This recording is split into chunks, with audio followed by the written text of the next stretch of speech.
మనిషి బుద్ధిని సన్మార్గంలో ఉంచుకోవాలి. లక్ష్యాన్ని ముందుగానే నిర్ణయించుకోవాలి.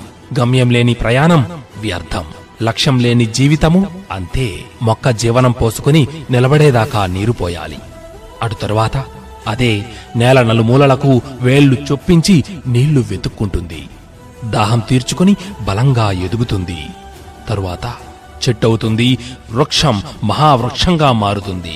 దీన్నే స్వయం సిద్ధ అంటారు. మనిషి కూడా ఎలాగే స్వయం సిద్ధుడు కావాలి. అతడు ఏ రంగంలో ఉన్నా సరే స్వయం కృషి ద్వారానే ప్రజ్ఞను పెంచుకోవాలి. మనిషి సంకల్ప బలంతో తన శక్తిని ఎన్నో రెట్లు పెంచుకోగలడు.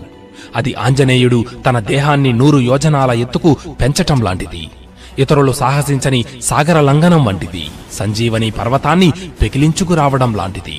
మన బలాన్ని బుద్ధితో పోల్చి చూసుకుంటే ఇవన్నీ అసాధ్యాలుగా, అభూత కల్పనలుగా అనిపిస్తాయి. హేతువాదాలు, తర్క వితర్కాలన్నీ ఇలాంటివే.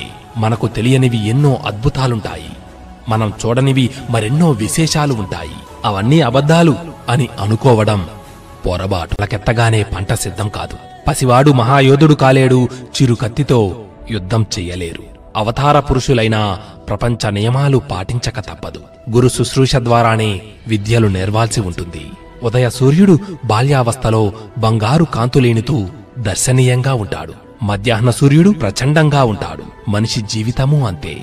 బాల్యదేహం ఎదుగుతూ బలమైన యవ్వనంలోకి అడుగుపెడుతుంది. మరి బుద్ధి సంగతేమిటి? దేహం కేవలం ఉపాధి. బుద్ధి ద్వారానే దేహక్రియలు జరుగుతూ ఉంటాయి. బుద్ధి ద్వారానే సిద్ధి. కాబట్టి మనోనిగ్రహం ద్వారా బుద్ధిని సన్మార్గంలో సంచరించేలా చేయాలి. అప్పుడది సద్బుద్ధి అవుతుంది.